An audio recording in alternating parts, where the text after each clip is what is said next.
Greetings, my name is Ranjan M. Lumbang. This is part of my daily devotion for 365 daily devotion series of Pastor Russell Ocampo. At ang topic po natin ay all sins must be punished. So, our basis po natin in scripture is 1 Peter chapter 1 verse 14 to 19. As obedient children, do not conform to the evil desires you had when you lived in ignorance, but just as he who called you is holy, so be holy in all you do. For it is written, be holy because I am holy. Since you call on a Father who judges each person's work impartially, live out your time as foreigners here in reverent fear. For you know that it was not with perishable things such as silver or gold that you were redeemed from the empty way of life handed down to you from your ancestors, but with the precious blood of Christ, a lamb without blemish or defect. Yan, mag-move na tayo into our teaching. So, God is holy and hates sin. So basically, summarization po ng topic na to is that God hates sin to the point na alam natin God is a God is a just God. God is a fair God. In that sense, God is also a judge. A fair judge, 'di ba? Ang nangyayari is mayroon silang binibigay na fair punishment. So anything na ginagawang mali, definitely pag umabot yan sa korte, dapat meron yang according to the judge, depending on what you've done, meron niyang fair level of or naayon na kaparusahan batay sa ginawa mong mali o kasalanan, no? And we know, or we should be aware that God does not tolerate sin, no? Yung isang verse na pinoint out talaga dito ni Pastor Rosal Campo is, I will not let the guilty go unpunished. So, God is aware of sins, aware of the sins of people, aware siya sa mga ginagawa nating mali, sa na pagkat nakakalagpas tayo sa batas o nakalusot tayo sa batas ng tao mismo, siya sa kanyang batas, hindi. Sa batas ng Panginoon, sobrang halata tayo, sobrang kitang-kita tayo sa liwanag ng Diyos natin. And definitely, sa mga ginawa nating mali, meron tayong marireceive na punishment, which is very important na going on toward the other teachings. Next is 2.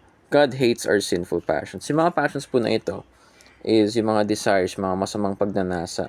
Kasi meron tayong mga pagnanasa sa buhay na parang lust or greed na hindi natin nakokontrol na nabibigay, minsan bumibigay tayo sa mga ganito natin mga passion or desire na syempre hindi naman ito nakakalugod sa mata ng Panginoon or no. And in that sense, God gives a fair justice and punishment to us. And God hates our sinful passions. Yun yung pinaka-main thing. God hates us when we fall to our passions, fall to our desires, fall to our lust. So, yung mga shortcomings natin when it comes to our human nature na gusto na nahulog talaga tayo sa temptation, parang ganun. God does not like us falling to that. So, moving on to the next teaching. God poured out His wrath on Christ. So, all the sins of the people who worshiped Jesus have been punished. Yung lahat ng sins ng mundo, yung sa alam ko, lahat ng sins ng mundo, based on Pastor Ocampo, all the sins of the world have been passed on to God for the sake that we may be seen as righteous, no? And that by taking all the sins of the world, He has burdened Himself as well with the punishment along with those sins. Kaya importante yung naging first teaching natin na God does not tolerate sin. In that sense, sa sobrang nadami nating kasalanan, dumating sa punto na kailangan maging tao ang Diyos, si Jesus Christ, and has to bear the sins of the world and be punished for it. Kasi ganun kalala ang ginawa nating kasalanan. And God poured out His wrath on Christ Himself. So due to our sins, God have to give His Son, Jesus Christ, to die for us. Kasi yung punishment of sin is death talaga. Which moves us now to our application. Be holy and be set apart. Kagaya nga yung mga old topics natin, or rather, let's connect it muna ngayon. Yung God shows us that we are meant to be set apart, that we must be set apart from the world, from worldly things. And alam natin sa mga past na discussions na sinabi ko, na yung pinaka-example is kagaya ng sacred knife or holy knives, na kung saan ginagamit lang po ito parang sacrificial offerings, mga ganong klase. Sacrificial live offerings, yung mga killing for the sake of God, yung ginagawa noon as a sacrifice to God in the Old Testament. In the same way, na ganun din dapat tayo na we are set apart, we are reserved only for one purpose. Our purpose is devoted to only one thing, na di tayo pumupunta sa ibang bagay, di natin ginagamit ang sacred knife para sa ibang bagay na parang pagluluto, parang pagbukas ng packet ng sachet ng shampoo, mga ganun. Na we are set apart for one purpose, which is God. So now, next topic, application. Fear God and hate evil. So alam natin, yung point dito is, fear God out of reverence. Hindi yung fear na ayaw mong kausapin yung Diyos dahil feel mo na mahusgahan ka, or ayaw mo kausapin yung Diyos dahil sa makapangyarihan niya. Feel mo na di mo deserve, na natatakot ka na kausapin talaga siya. No, ito yung type of fear na kung you are fear of disappointing God, fear of acting or embarrassing or shaming God by the way you act, no? And when you fear God, you hate evil to the point na syempre, yung sino ba yung yung kasalanan kasi, yun yung magsishame sa Diyos na pag ginagawa natin. We must hate the temptations that lead us away from God. Kasi if you fear straying away from God, we must hate that thing that makes us stray away from Him, which is sin. So respect out of fear that we may disrespect or shame Him. No? And alam natin yung sa hate evil, to the point na nakafocus tayo na alam natin paano iwasan yon.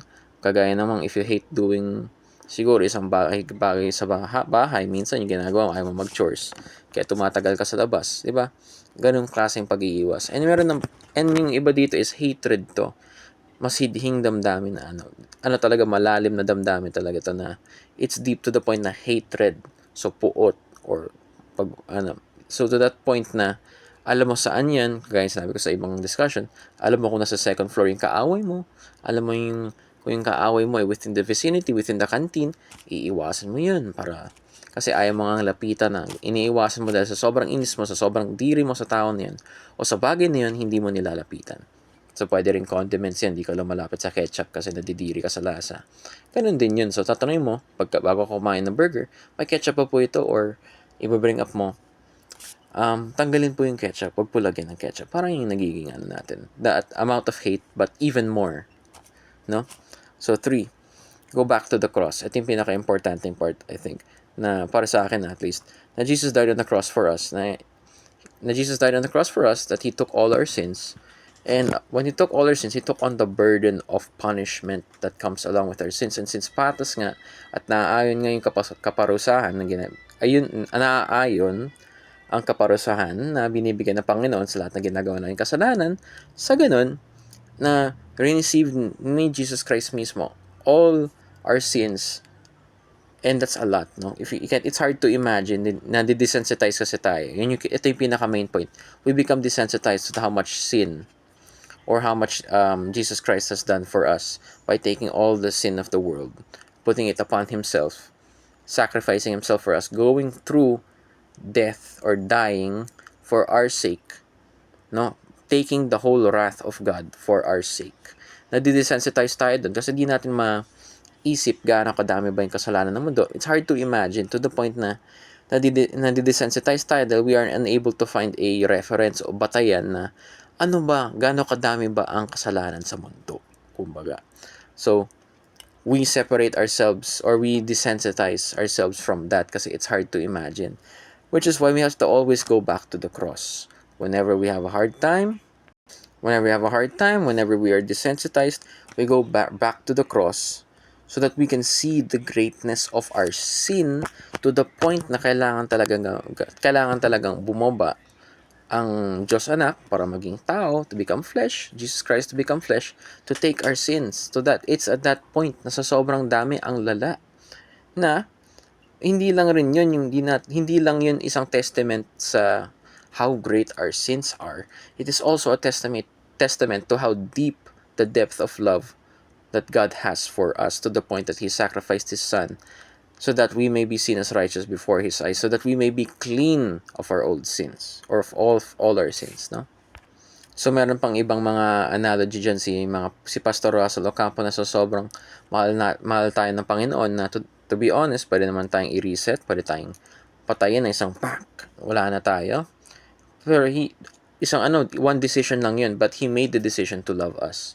Active, out of His free will, God's will, na He loved us to the point na He gave His one and only Son to die for us, to take our sins, to bear our sins, and to be punished for our sins.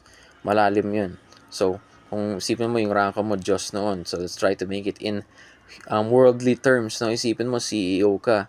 tapos naging ano ka pa, naging part-timer ka pa, employee, regular employee, part-timer, tapos na binagsak sa iyo lahat ng ano, ikaw yung ginawang scapegoat mismo ng company mo.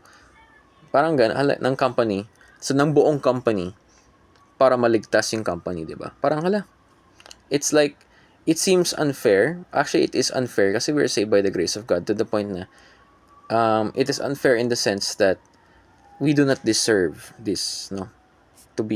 For God to die for us. Parang yun yung main point dito. So go back to the cross as we become desensitized to His sacrifice and His love for us, no? So now to the discussion. What does the cross of Christ tell us about our sins?